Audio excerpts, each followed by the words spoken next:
Okay, so good evening everyone. So let me just share yung reading natin for tonight. Si Sister Baby has volunteered to do the reading. Can you see na, Ate Baby? Apo, Tumalabas na ba? apo, ayan na po. Okay, go ahead please. Subtle dangers. Do not be idolaters. Paul, 1 Corinthians 10:7. The recommendations given by Paul to the Corinthians should be remembered and applied at any time in the services of the religious ascension of the world. It is indispensable to avoid idolatry in all circumstances.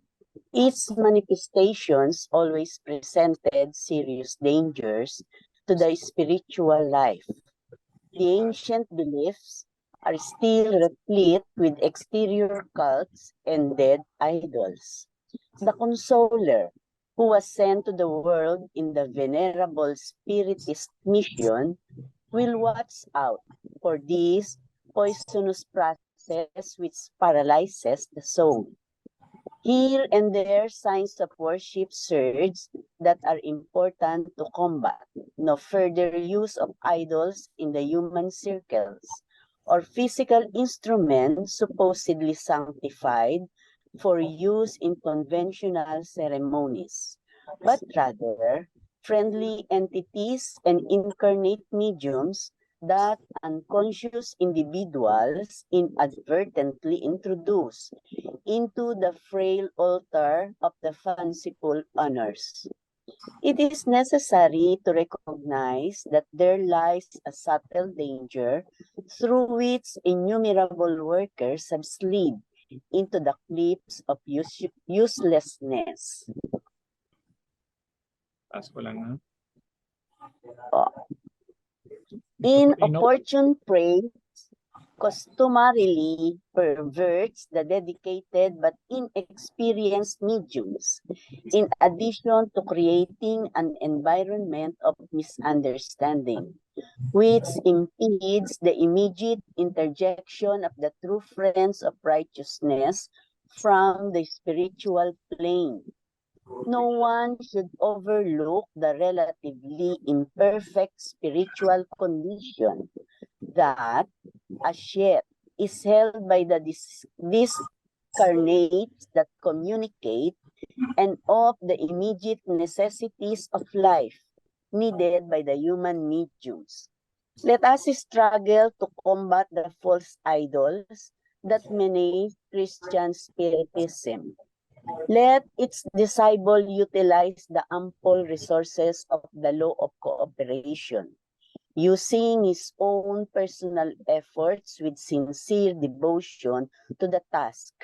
And let all of us remember that in the apostleship of the Divine Master, love and fidelity to Almighty God will constitute the central theme.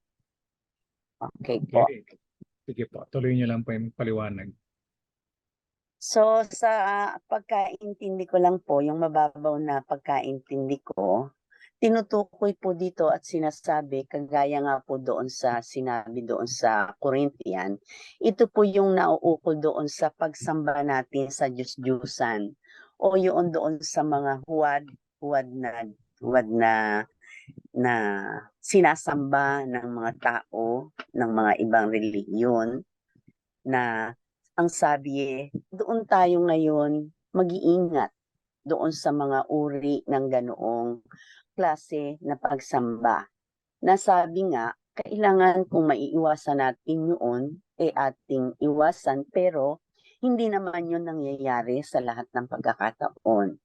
Kaya nandun daw yung magiging panganib sa ating pagkilala o pagsamba sa ating Panginoon o sa ating Ama, na ang sinasabi yun ay isang mapanganib na proseso na kung saan parang yung ating kaluluwa, kaya sabi dito, which paralyzes the soul. Parang nagiging yung parang nawawala ng buhay. yung ating kaluluwa doon sa dapat na ating gawin. And then, sinasabi din dito, meron din binanggit dito na ang kailangan nga raw, ito ay ating masupil, ito ay ating matalo o labanan. Kaya ang nakalagay dyan, it is important to combat. Na kailangan labanan natin yun sa sarili natin.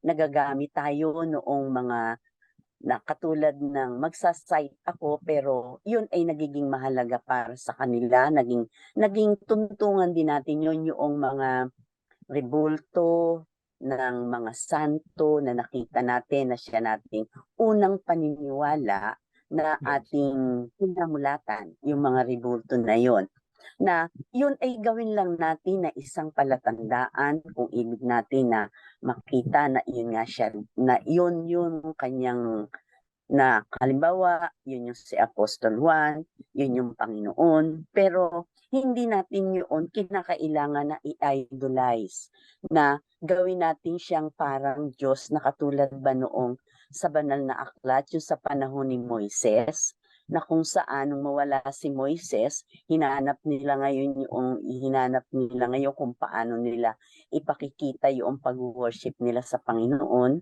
o sa Diyos, ay gumawa sila ng gintong guya ba yun? Na gumawa ng gintong guya at ito ngayon ang kanilang sinamba.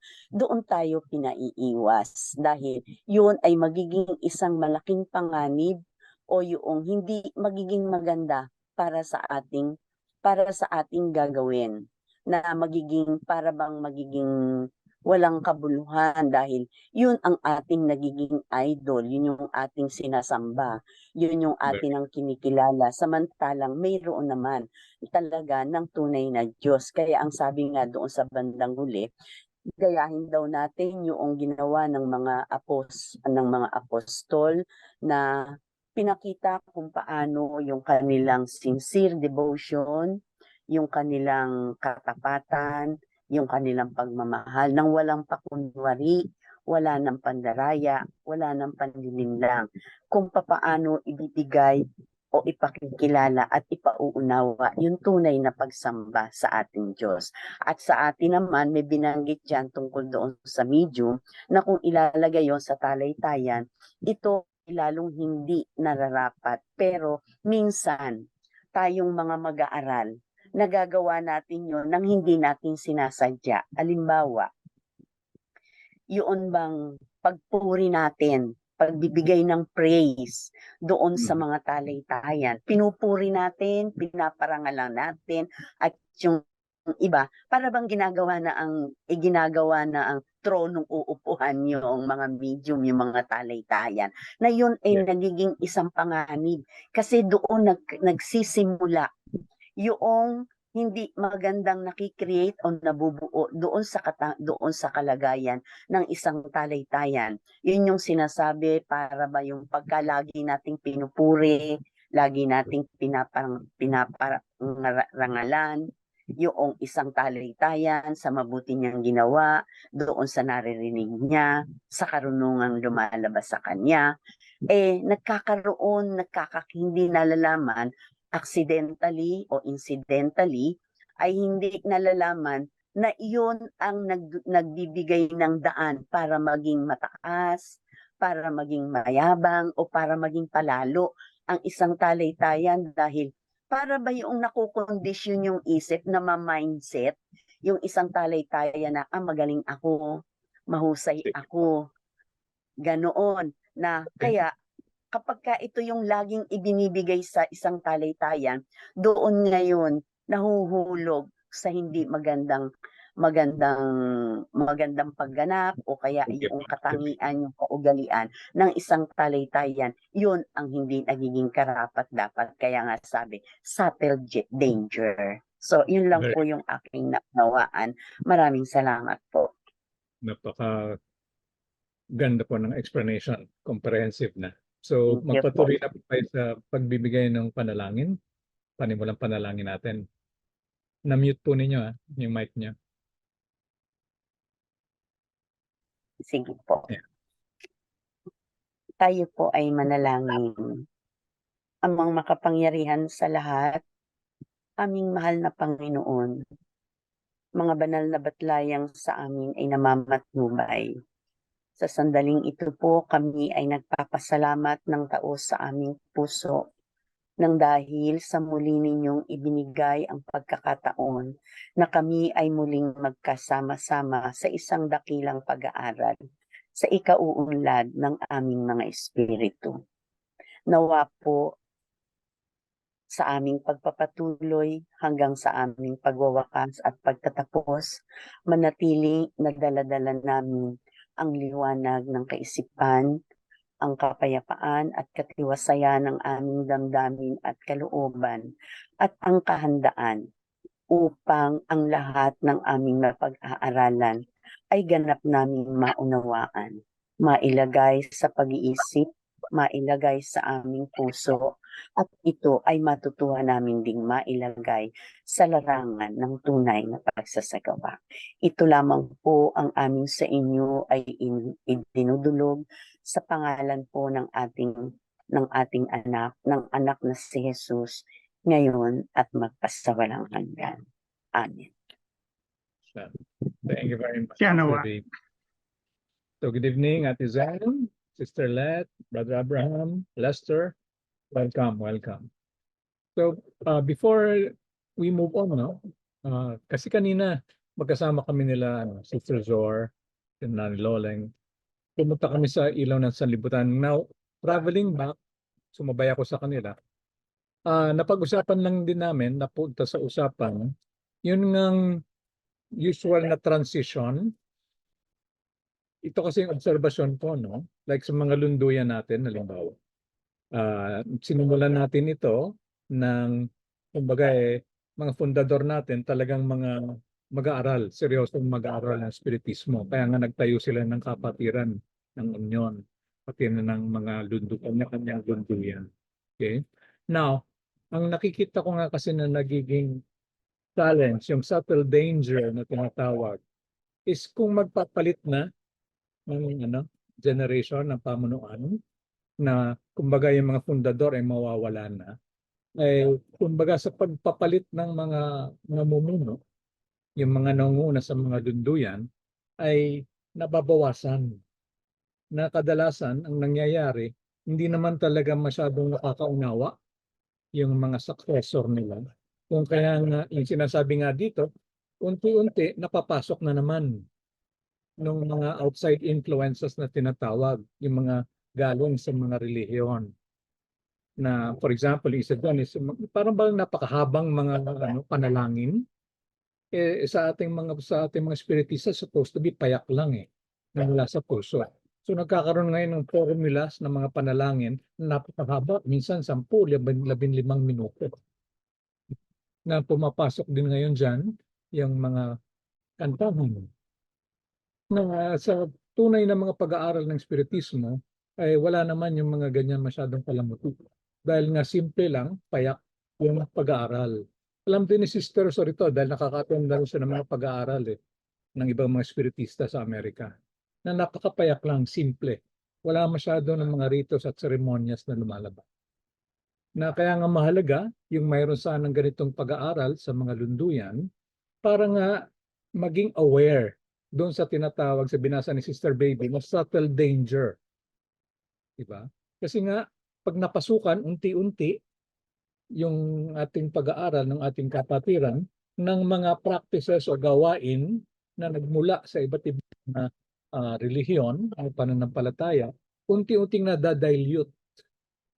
Na yun nga, pumapasok din, tulad ng sinabi ni Ate Baby, minsan masyadong tinitingala yung mga medium na parang ang sinasamba na kumbaga lahat ng lang ng maabot sabi ay tinatanggap ng bulag, nang wala ng pagsusuri. So yun sana yung maging conscious din tayo dahil nga kaya nga sinabi subtle danger. Na kumbaga pino lang na panganib na hindi natin nararamdaman yan kung hindi tayo observant. Na oops, meron na ngayon napapasok na ganitong gawain na wala naman talaga dapat yan. Wala naman yan nung simula. Pero ngayon napapasok ng impluwensya na galing sa labas. Okay? So, hindi ko naman sinasabing lahat ng mga pagbabago ay hindi nakaayon. Ang sinasabi lang dito is kinakailangan maging mapanuri tayo na lahat ng mga ginagawa natin sa lunduyan, ini-evaluate natin, pa ba ay nakaayon pa rin sa pag-aaral ng Espiritismo o napapasukan na tayo ng ibang mga impluensya na lihis na sa ating pag-aaral. Okay? So meron po bang nais na ano rin? Mag-comment, magdagdag doon before we proceed? Okay, so kung wala na, let me share na yung screen. Malabas ba?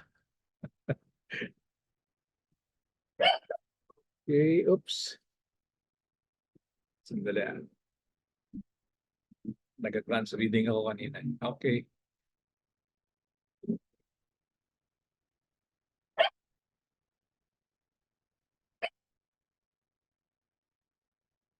There you go. Sorry. Odinwell, welcome.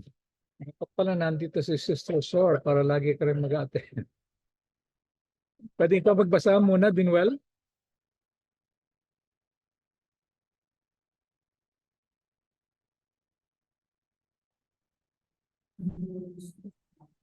Sure po. The false prophets of the spiritual world. Audible po yun. Naririnig daw po ba? Yes, yes. Tuloy lang. The false prophets of the spiritual world. The false prophets are not to be found solely among incarnates. They are also to be found in even greater number amongst the prideful spirits, who by appearing to be all love and charity, sow disunion and hold back the power of emancipating humanity by infiltrating their absurd doctrines after having gained a medium's acceptance of them. And in order to further facilitate those whom they decide to delude, so as to give more weight to their theories, they appropriate without scruples those names which man pronounces only with great respect. It is these spirits who scatter a tumult of antagonism amongst groups, impel them to isolate themselves from all others, and look upon them with suspicion. Tuloy mo dito. This situation alone is enough to unmask them, since by so proceeding, they are the first to offer a clear denial of who they claim to be. Blind, therefore, are those who allow themselves to fall for so great a cause. But there are many other ways in which they may Diyan naman na, Dinwell. Thank you. Okay, so may nais ka bang ibahagi? Ano yung napulot mo sa binasa mo? Or call a friend muna? Pala ka doon. Sige. Pero babalikan kita, ha? Yes, Brother Art, go ahead.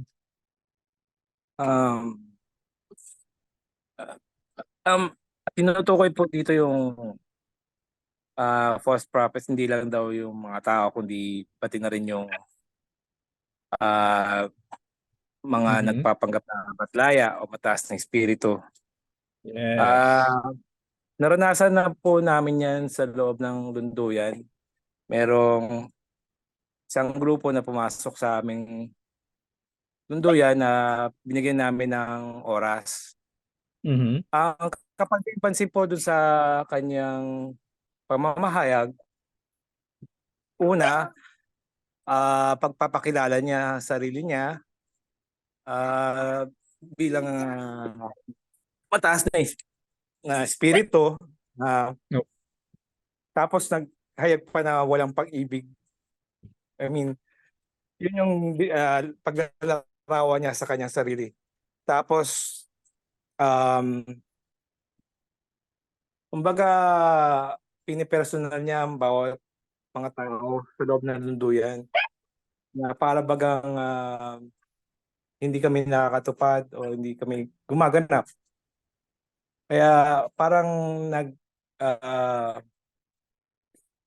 kumbaga, ang mafe-feel mo po doon parang takot eh. No? Gusto takutin yung lahat na nakikinig, no? Para para mapaniwala at mapasunod sa kanyang pahayag. So yun yung po yung nangyari po sa amin. Okay. Makikita dito na kailangan talaga maging maingat tayo sa pinapakinggan natin pagkat hindi lahat nga ng naghahayag ay totoo. Marunong din magpanggap ang mababang espiritu at gumagamit din sila ng mga magagandang salita, no? Pero doon mo rin sila mahuhuli sa kung ano yung inahayag nila. At yun ang paraan para matimbang mo kung ito ba ay kapanipaniwala o hindi. Yun lamang po. Okay, very good. Thank you very much, Brother Art. Dinuel, are you ready now?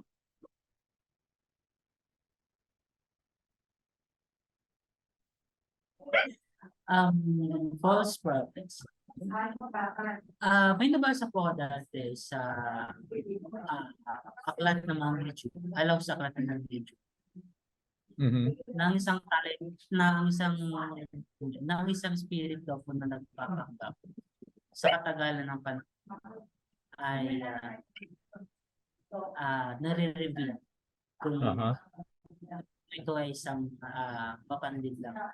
So, Okay. siguro sa panahon ngayon na pinag-aaralan natin ang iba't ibang uri ng kalooban at iba't ibang uri ng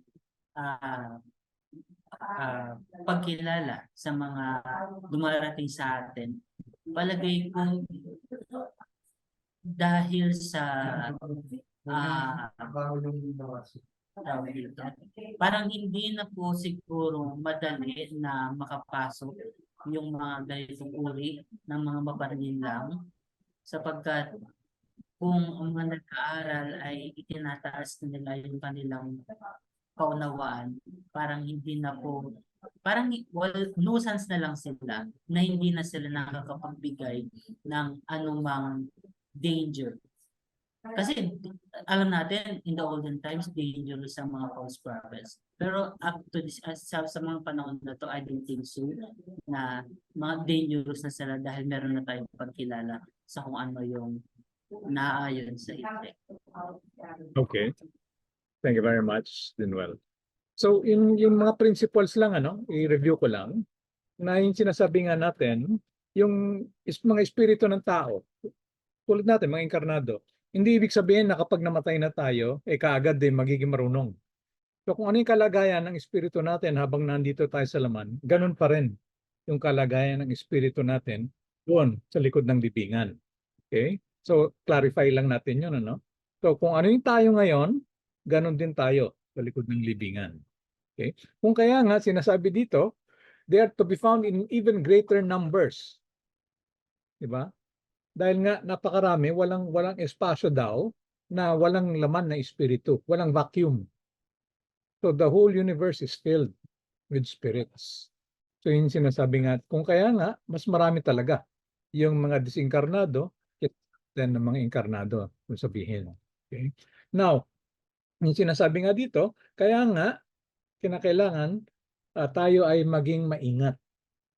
So yun nga yung sinasabi rin ni Ate Baby, kasi nga, kung ang medium ay hindi pa nakakaunawa, na kulang sa pag-aaral, tulad ng sinasabi ni Dinuel, napakadali na sila ay maloko.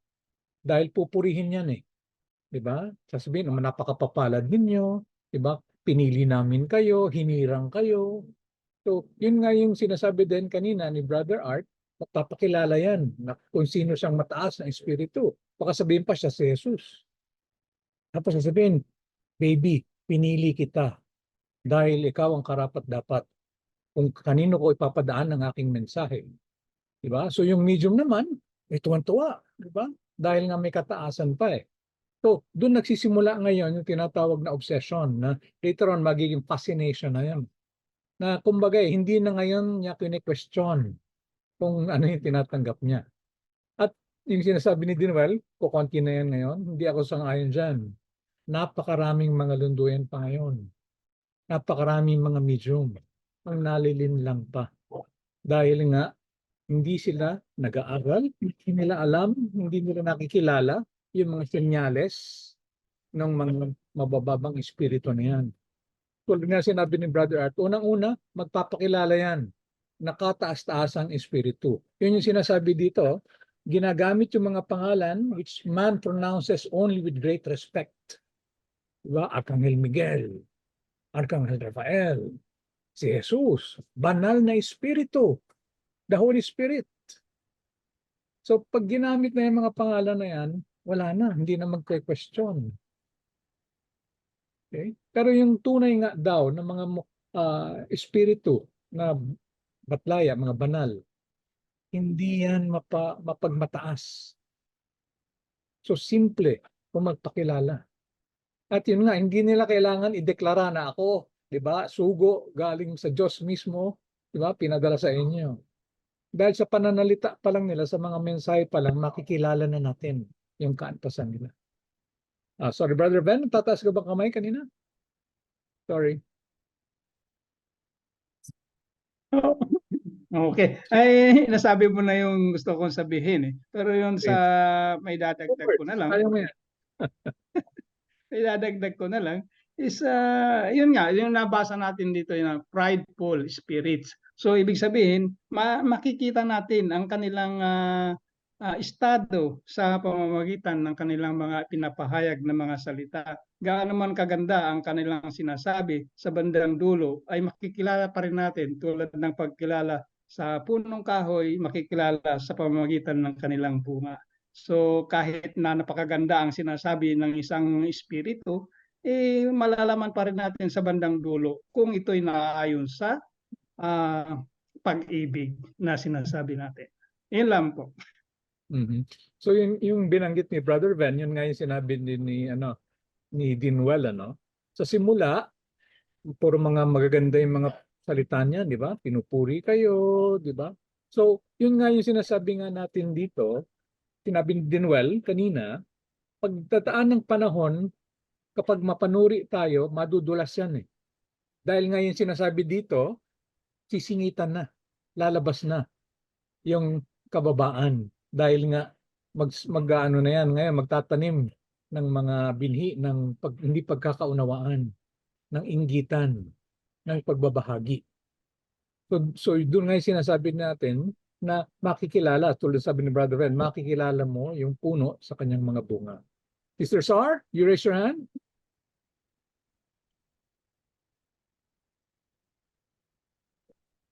Hello po. Actually, meron lang po kami gustong linawin sa topic natin kasi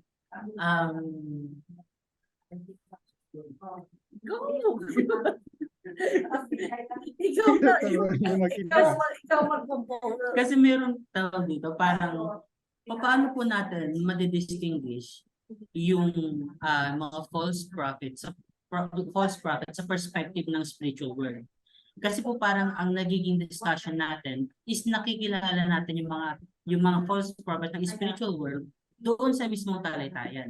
So parang sa mga nauna kasi discussion po natin, pinag-aralan natin yung mga false prophets. So ngayon naman parang in-specify yung spiritual world. So paano po natin mabibigyan din ng distinction yung dalawang topic?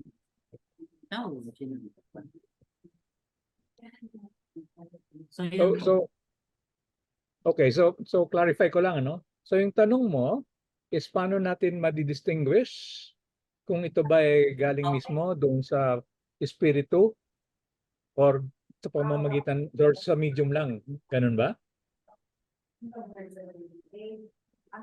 Sa perspective po ng mga sa mismong sa spiritual world. So para kasi ang na-gets ko din po na yung topic natin, yung the way na in-understand ko yung topic kanina is parang kung maganda, yung mismong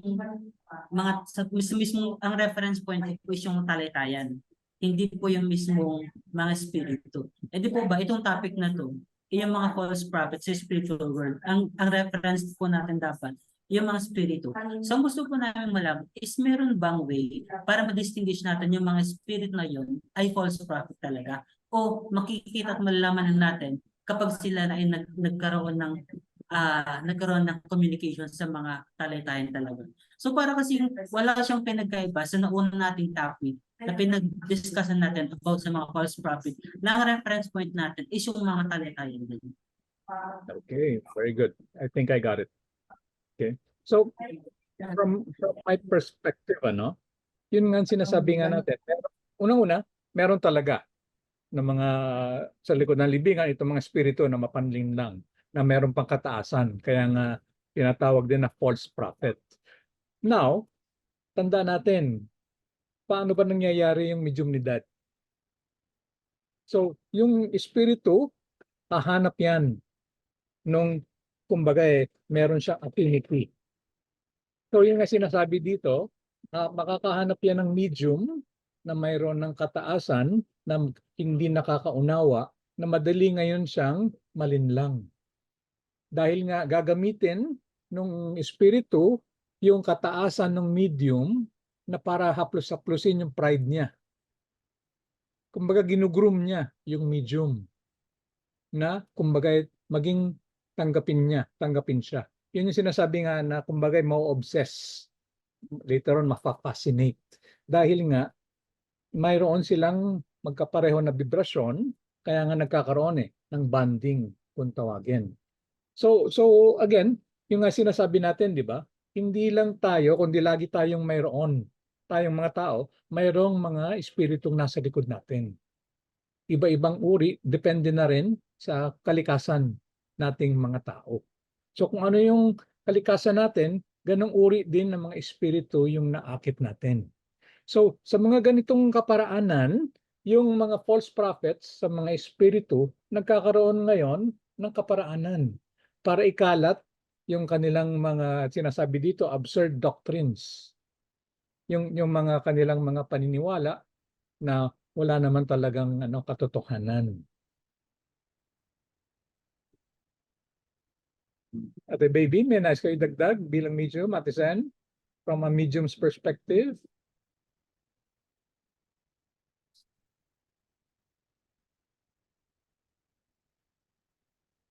Dinuel, ano? Share mo sa amin yung discussion nyo dyan ni Ma'am Shimo. Discuss mo Actually, pinag-isipan po namin kasi parang hirap po kami i-distinguish yung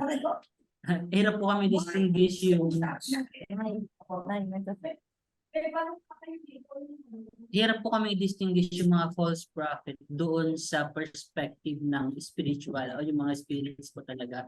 So inisip po namin na maaari po kaya na yung mga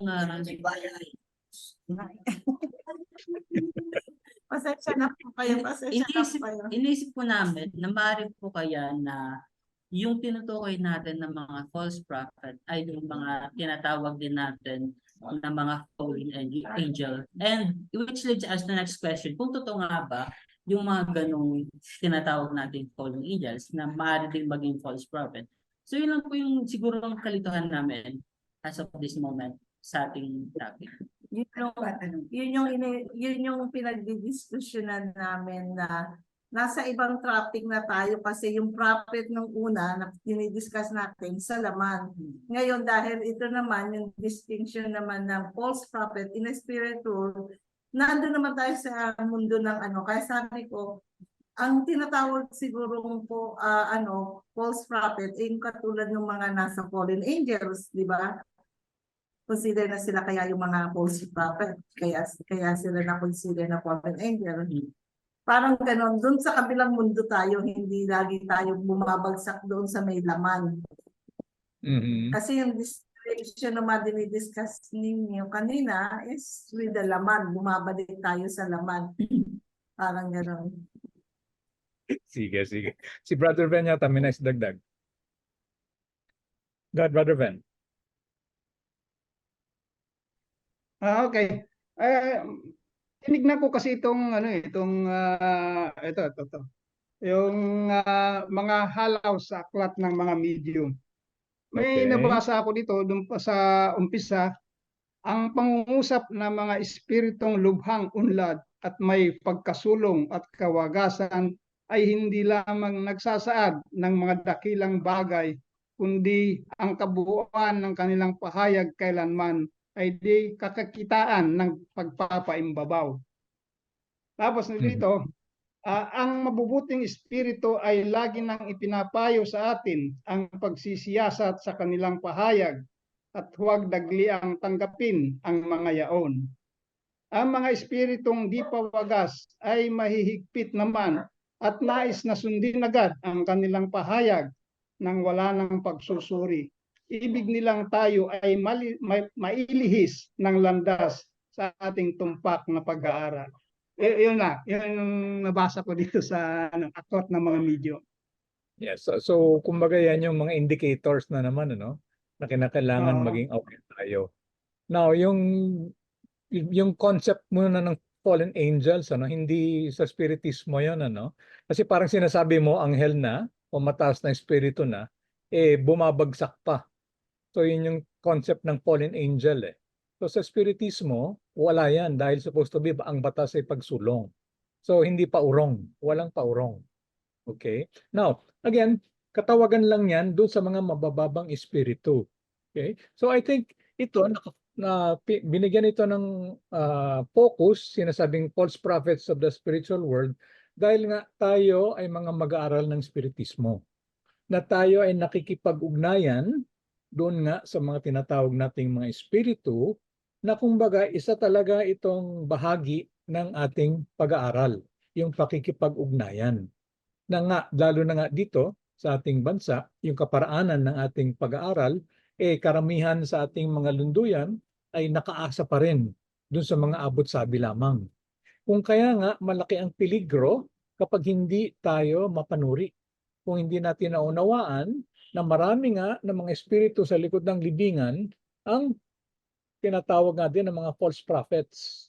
So ito yung mga hindi pa ganun kaunlad, subalit dahil sa kanilang kataasan ay nagpapakilala ng mga matataas na espiritu para ngayon kanilang may palaganap yung kanilang mga bulaan, mga paniniwala.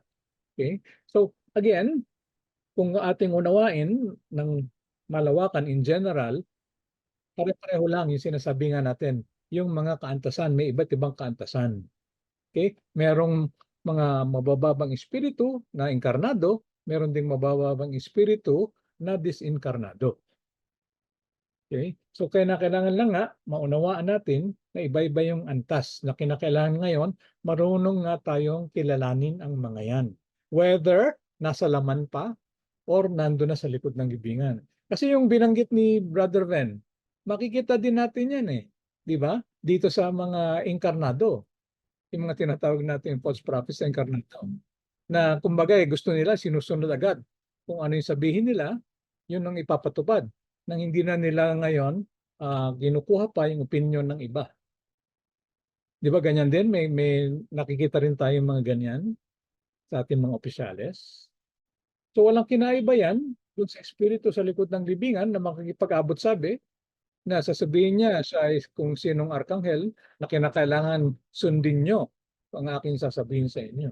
Nang hindi kayo dapat nagtatanong nang walang pakundangan, sumunod na lang kayo. So makikita natin, pareho lang yung kanilang karakter, yung kanilang katangian. Yun na lang nga, yung isa inkarnado, yung isa disinkarnado. Okay? So, let's proceed na muna. So, yan, si Brother Abraham. Go ahead, Brother Abraham. Good evening.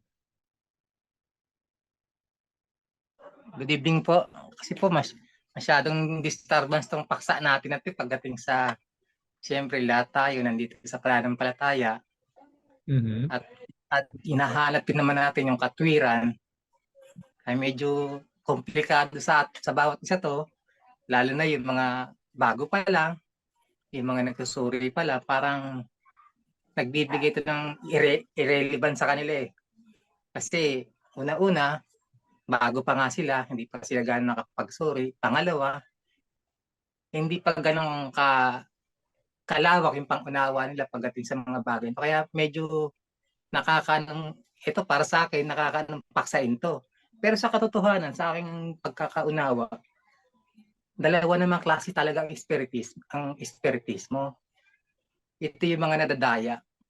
Biblically speaking, di naman to sinasabi ko, nasa Bible naman to. Ito yung mga nadadaya at yung nandun sa katotohanan.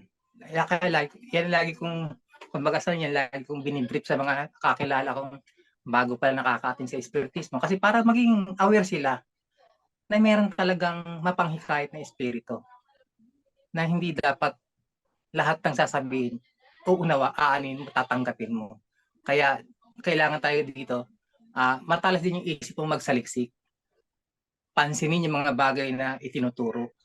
Kasi minsan dito tayo nagkakaroon ng parang nagiging ano na rin tayo, fanatismo sa mga bagay na ito. Kaya minsan, hindi natin maalis kung bakit itong espiritismo ay parang nakakapanghikayat pang ng mga mananampalatayang lumabas, umalis. Kasi nga sa bagay na ito. Pero kung Correct. maunawaan nila, ibunyag sa kanilang ganitong bagay, makatwiran na malaman nila, maunawaan agad nila. Kesa sa huli. Kasi nga, halimbawa, umati na sila sa isang sentrohan, tapos may nagsabi sa kanila na ganito, ganito, ganito. Parang nadidistract yung kanilang faith sa mga bagay na yun. Na which is, hindi naman talaga dapat. Kaya dapat maunawaan din na ang mga medium, bagamat sila yung mga medium, kung makitaan sila ng katapatan, sumasa kanila yung talaga yung totoong nasa katotohanan. Hindi naman, kasi minsan ang pinagbabatayan, gaya na narinig ko kanina, ang pinagbabatayan niya yung mga ugali ng mga medium. Pero para sa akin, hindi ko makita sa ugali ng mga medium eh. Kasi nga, kung sa ugali ng mga medium, makikita naman natin paano sila magsalita pag nandun sila sa mediumship. Ano ba yung inaalay nilang mga aral? Ito ba yung nagbubunga ng pag-ibig? Kasi dito nabasa ko rin din, nakakaano rin, no? Nagsasalta rin sila tungkol sa pag-ibig, nagsasalta rin sila tungkol sa pagkakawang gawa.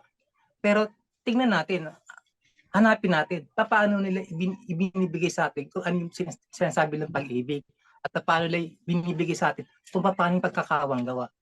Kasi diyan natin makikita yan, yung kapurihan na sinasabi. Kasi pag nakita natin may kapurihan, walang humility yung tinuturo niya, ay mag-isip na tayo. Yan lang po ang ibig ko sabihin.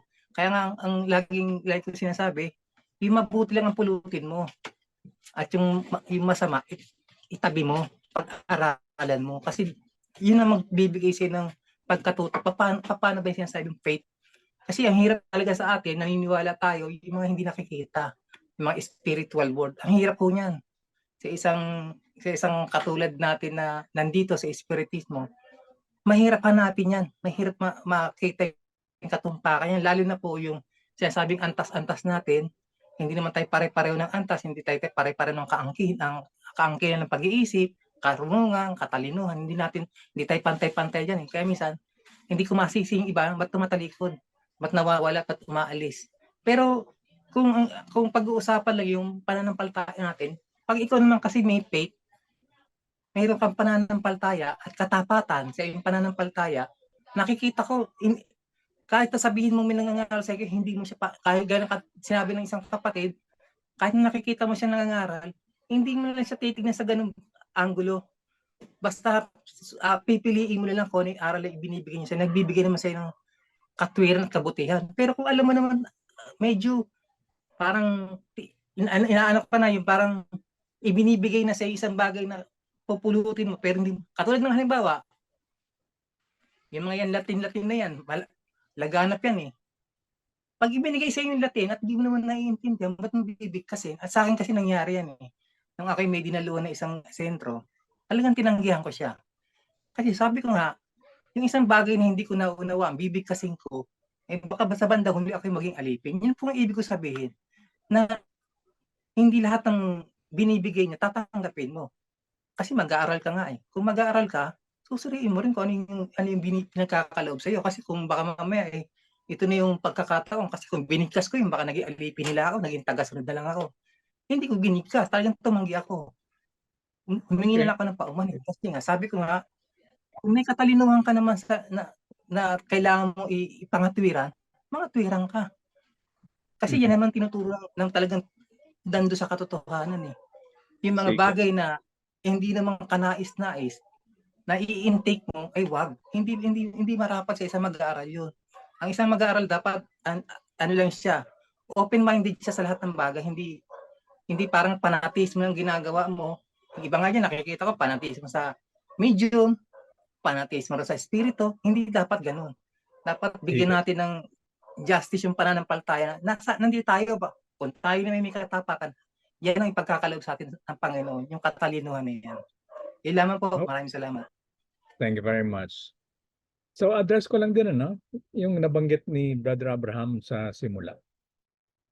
Actually nga, kapag pinapakilala ko ang espiritismo sa ibang mga tao, binibigyan ko muna nga ng introduction. Ano ba itong mga prinsipyo na pinangahawakan nating mga mag-aaral ng espiritismo? Hindi ko isasalang agad yan na sa isang sesyon para makinig sa mga medium. Dahil kadalasan nga, matitisod pa yan Kaya nga, kinakailangan maipakilala natin na tayo ay mapanuri. Na kinikilala nga natin yung mga espiritu na dumarating. Kasi nga kapag may marinig sila na medyo hindi ka panipaniwala o labag doon sa kagandahang loob, tatalikod na yan, sasabihin, kalokohan ito, di ba? Kaya kinakailangan maunawaan nga nila, may pakilala natin na iba't ibang uri nga ng mga espiritu mayroon sa likod ng libingan. Na ninanais man natin na yung mga matataas na espiritu lang ang ating makaniig, dumarating ang pagkakataon na masisingitan tayo. Pero yun nga, kapag naunawaan ng mga tao na pakilala natin na tayo ay mga mapanuri, na hindi tayo basta-basta naniniwala, kundi itong mga abot-sabi na ito ay ating pinag-aaralan, na tinitignan natin kung tumutugma ayon sa siyensya, sa filosofiya at sa moral, magiging mas bukas sila dyan. So, mahalaga na kahit nasabihin natin, sensitive topic ito, na matakot sila, nasisingitan din pala tayo. So, kailangan nga natin maipakilala sa kanila na mayroon naman tayong kaparaanan kung paano natin makikilala yung mabuting espiritu dito sa mga bulaang propeta na ito kung tawagin. Na kaya nga tayo, importante sa atin talaga, yung nag-aaral, yung nagdidiskusyon tulad nito. Na tulad ng ginagawa ni Brother Dan, binasa niya yung aklat. Diba? Halaw sa aklat ng mga medium na nakalagay doon paano makikilala ang mga espiritu, yung kanilang kaantasan. Dahil nga hindi porket tayo ay masisingitan, sasantabi na natin lahat. Dahil nga sa pamamagitan nito tayo nakakarinig ng mga mas matataas na karunungan. Pero yun na lang nga, kinakailangan maging maingat tayo. Na lahat ay susuriin natin kung naayon pa rin doon sa mga pinangahawakan natin ng mga pangunahing prinsipyo. Okay? So ito yung sinasabi yung naka-green, yung mga kaparaanan para makilala natin kung mababang espiritu.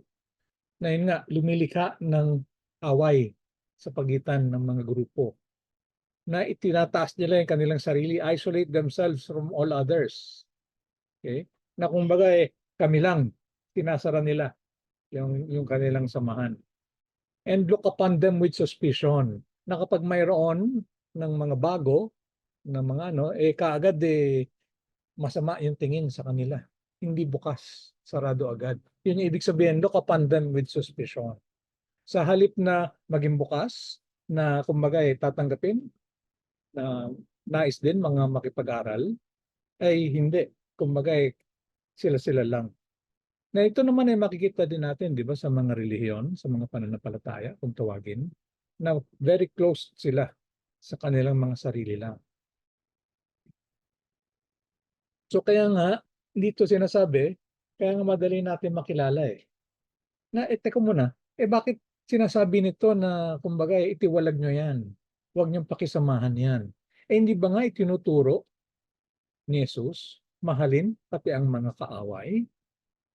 So, ibig sabihin nun, kaagad makikilala, hindi pala sila Kristiyano dahil hindi sila sumusunod doon sa sinabi ni Jesus na mahalin ang kaaway, na hanapin yung nawawalang tupa, tanggapin pabalik yung alisagang anak.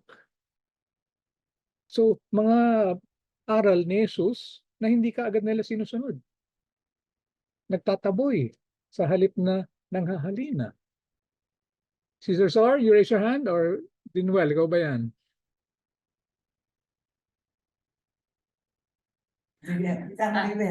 Hello po, wait lang. Isa po sa palaisipan sa amin.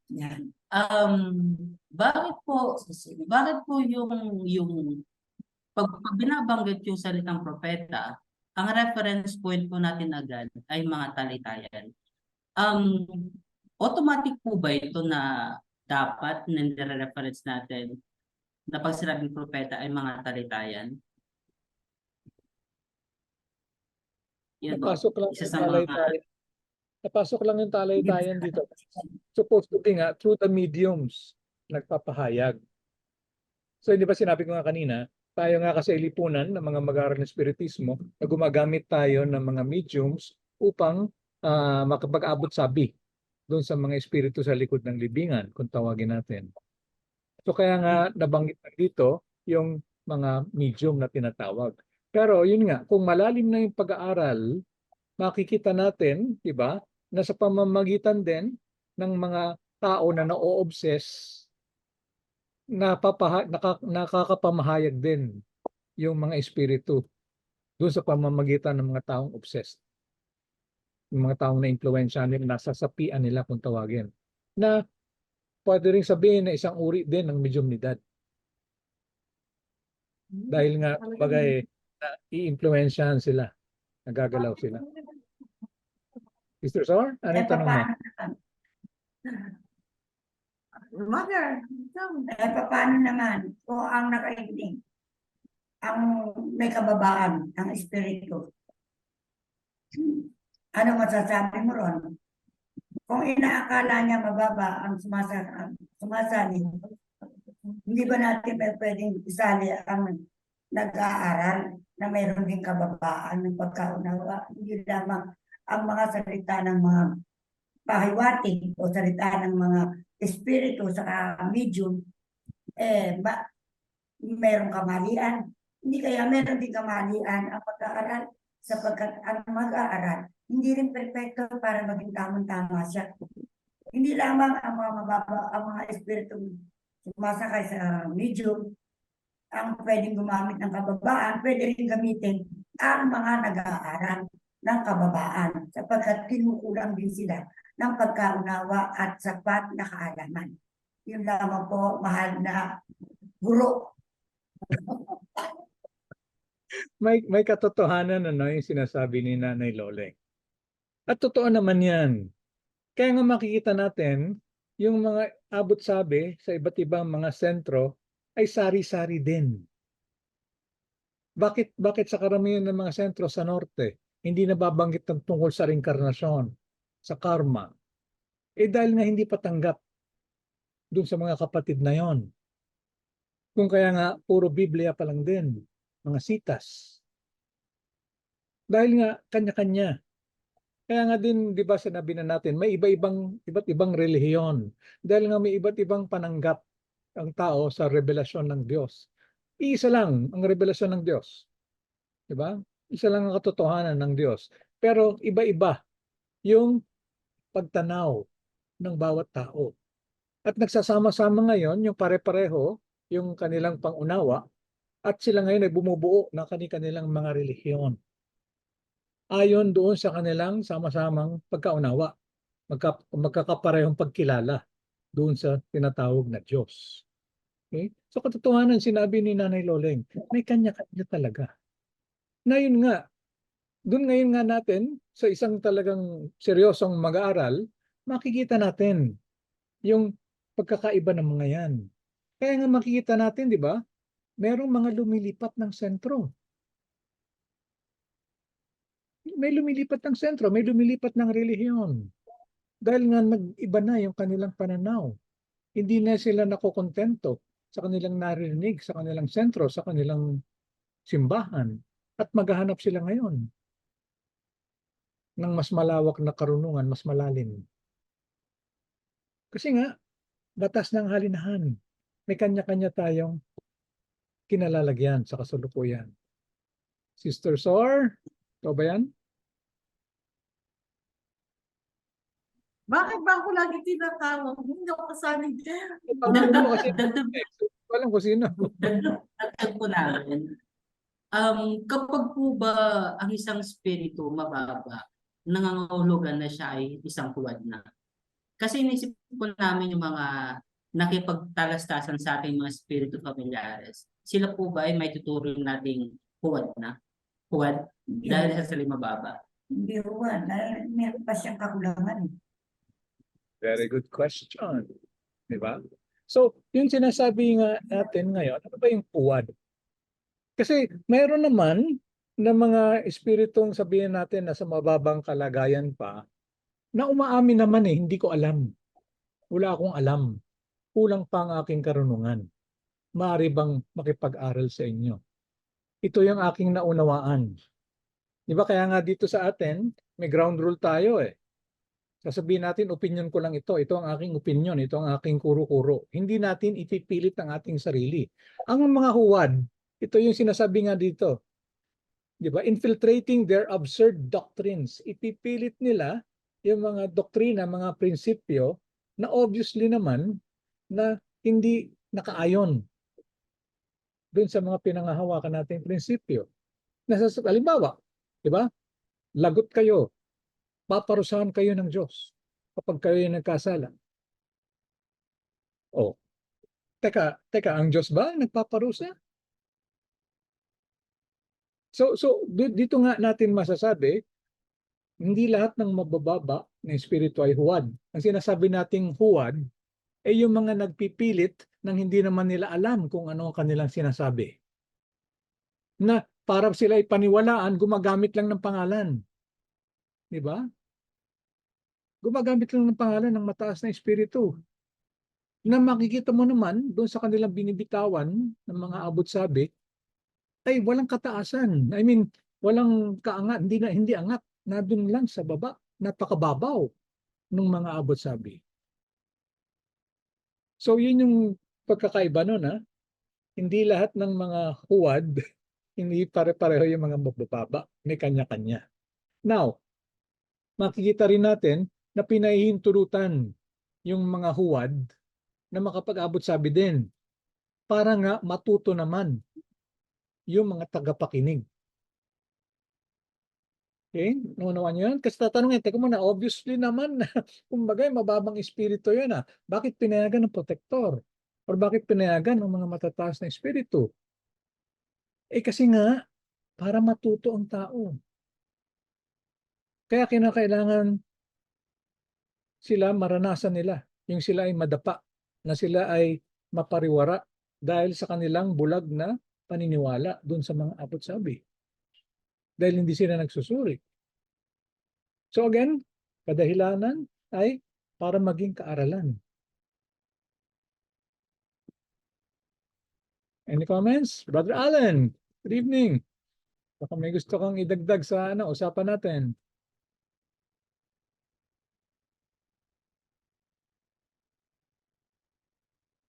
So kung wala, let's proceed na muna.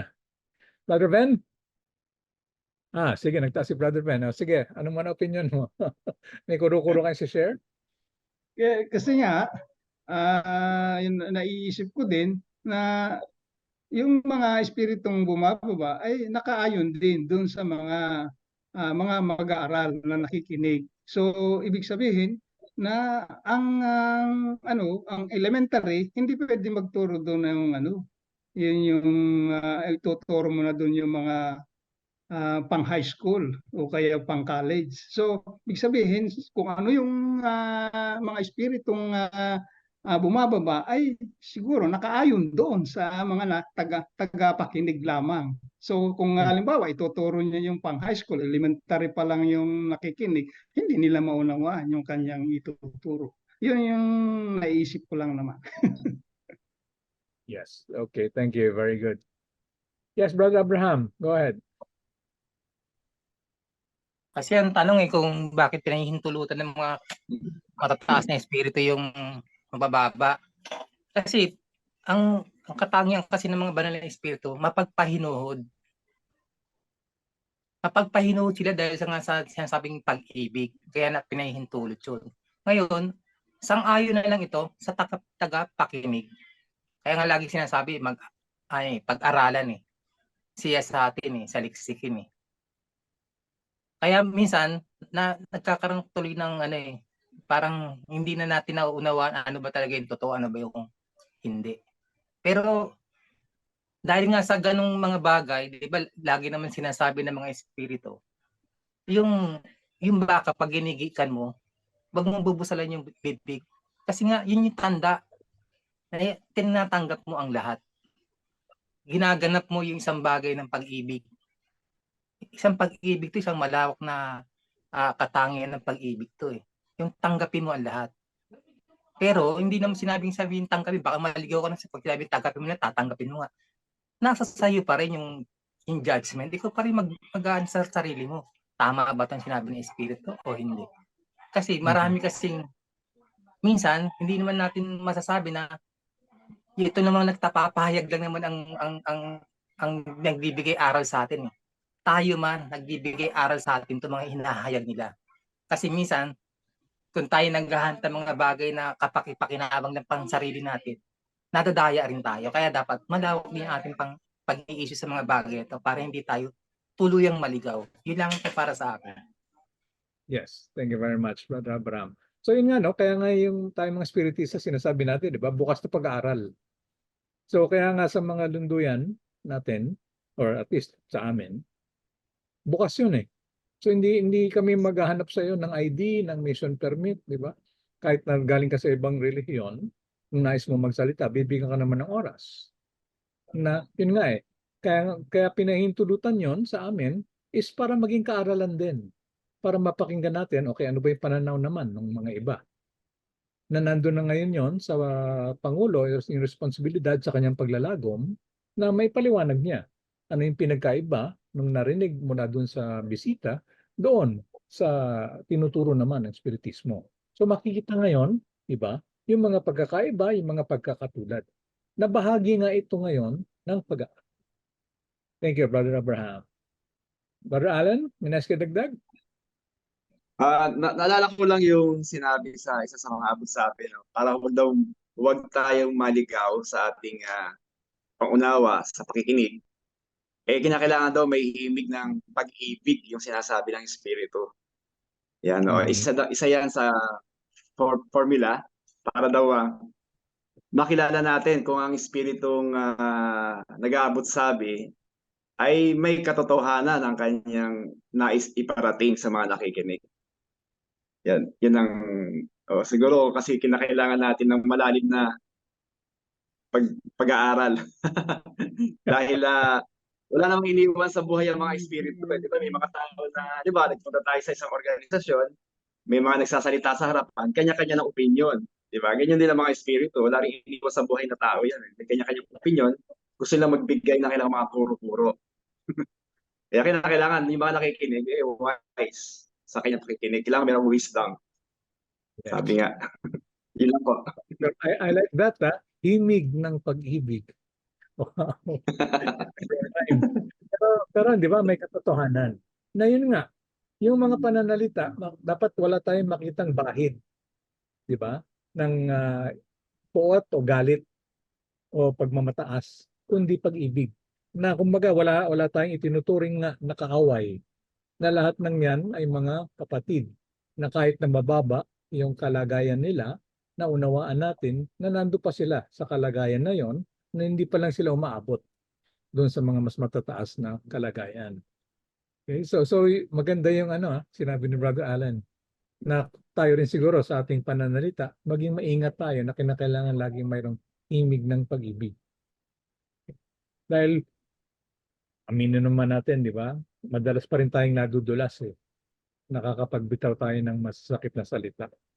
Kulang sa kapinuhan. Pati ako, inaamin ko yan. Di ba? So, again, magandang reminder, himig ng pag-ibig.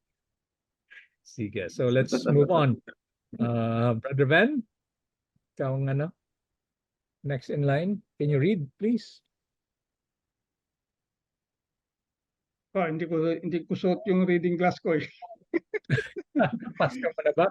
Hanapin mo yung reading glass mo. Kaya mo na. Saan na ba tayo? Ito, but there are many other ways. Okay. But there are many other ways in which they may be recognized.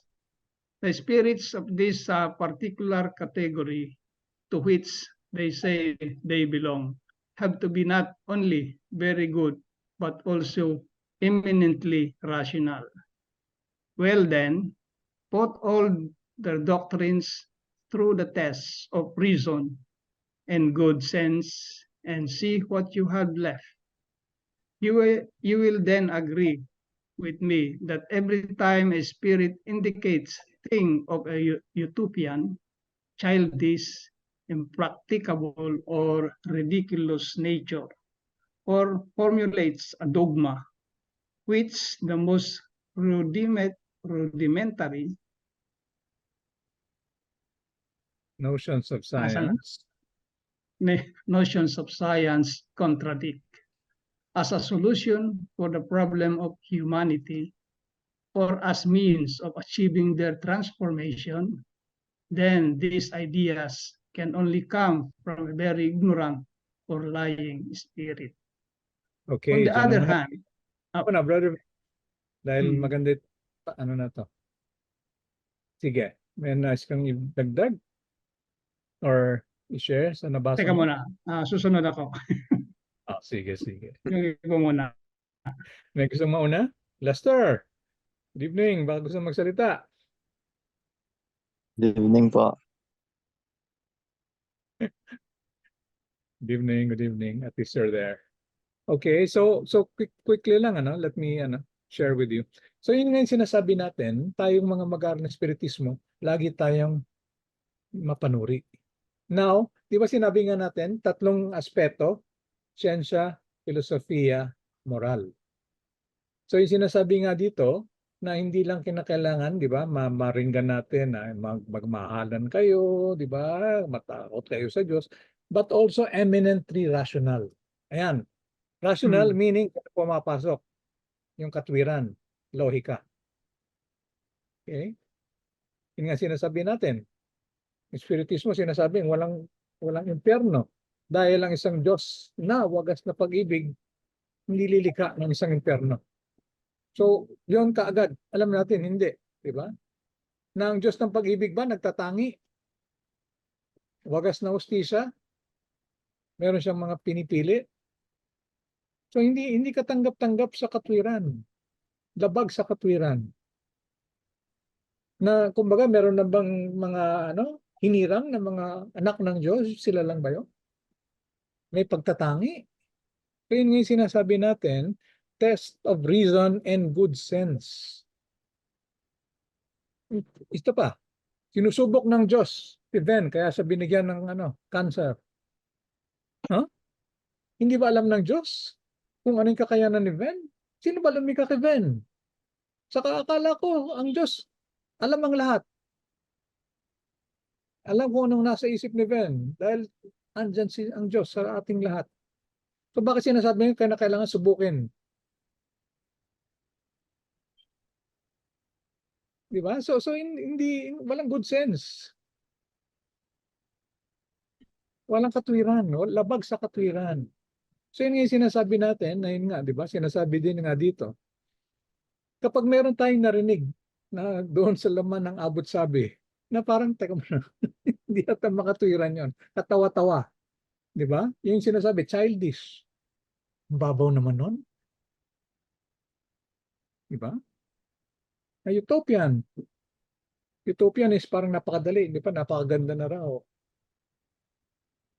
So yung sinasabi nga dito, na ito pa yung sinasabi nating siyensya, which the most rudimentary notions of science contradict. Diba? So kaya nga kapag nag-introduction ako ng Spiritismo sa orientation, pinapasok ko kaagad yung tatlong aspeto na yan.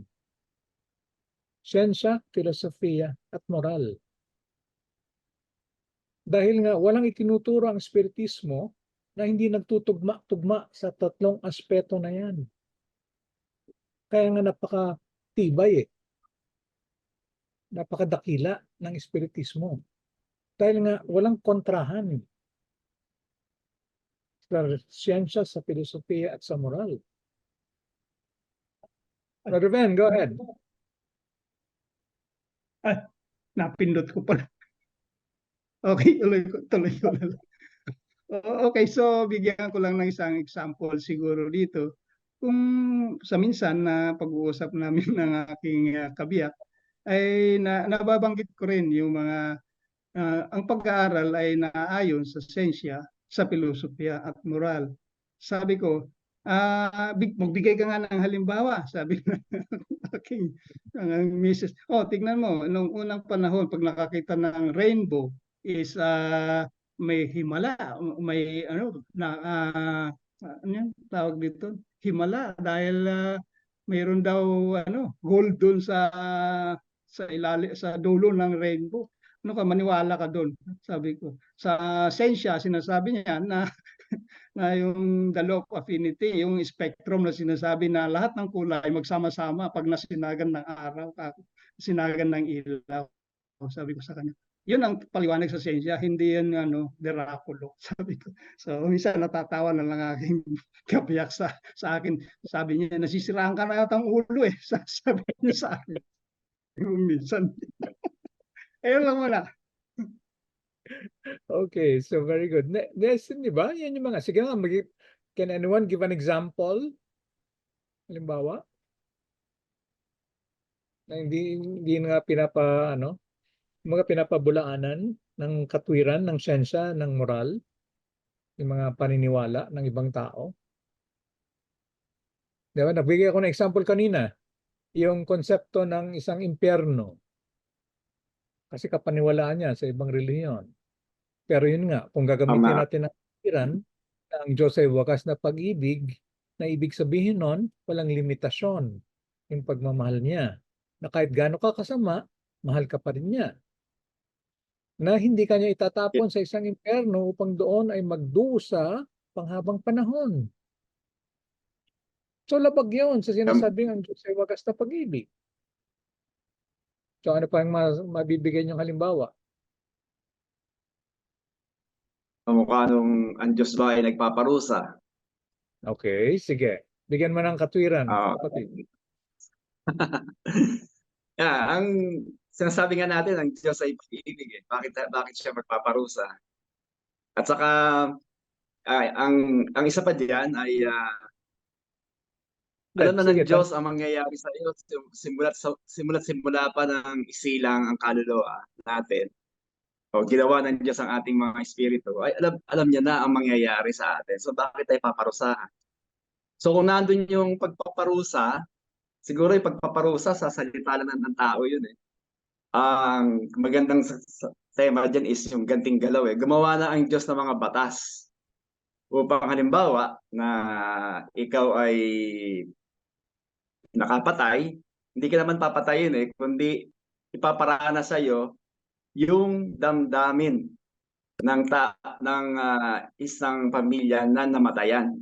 Yun ay ipaparana sa iyo. Maaaring kunin din yung buhay ng iyong kaanak na mahal mo o kaibigan. So basically, nandun yung logic ng tatawag ko dyan.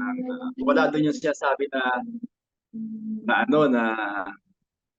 ang Diyos ay nagpaparusa dahil kinakailangan mong danasin yung kumbaga sa mata sa mata, ipin sa ipin, hindi siguro ganun yun yung pagpaparusa ng Diyos. So siguro kulang ang salita natin para tukuyin kung ano talaga yung ibig sabihin ng pagpaparusa ng Diyos. Okay, very good. Di ba? So yun pa, di ba? Sino lumikha sa tao? Di ba, Diyos? So bakit niya paparusahan ng tao kung nagkasala daw? Kung nakagawa ng hindi maganda, kung nagkamali? Bakit paparusahan ng Diyos siya lumikha?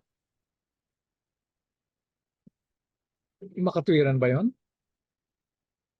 Di ba? So yun yung mga sinasabi natin na kumbaga hindi katanggap-tanggap. Saka ngayon pa isa.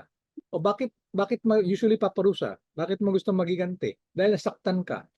May magagawa ba ang tao para mapinsala ang Diyos? Para masaktan siya, malungkot siya? Nakakailanganin niya ngayon na parusahan yung tao? Diba? So walang, hindi makatwiran. Dahil Diyos makapangyarihan sa lahat. So walang magagawa ang tao para siya'y masaktan. Na kinakailangan siya ngayon gantihan, parusahan ng Diyos. Saka, dahil hindi ka sumamba ngayon, kaya ka na aksidente. Ha? Ganun ba kababaw ang Diyos? Hindi ka lang sumamba sa Kanya? Papabayaan ka na niya, ma-aksidente? Magkaroon ng karamdaman? Dahil hindi ka sumamba? Hindi ba napakababaw naman yata? Mapanibugho ng Diyos na yun? Brother Ben, go ahead.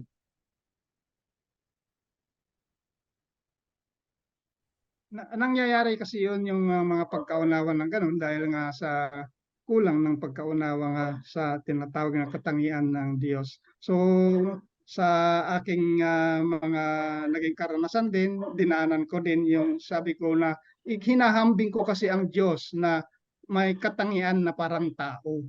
So ngayon ko lang naunawaan din na ang Diyos ay perpekto. So ang katangian nating mga tao napakababa pa kung ikumpara sa tinatawag nating may kapal. Kasi perpekto na siya. Kahit naman anong gawin natin, hindi natin siya maapektuhan kasi nga perpekto na siya.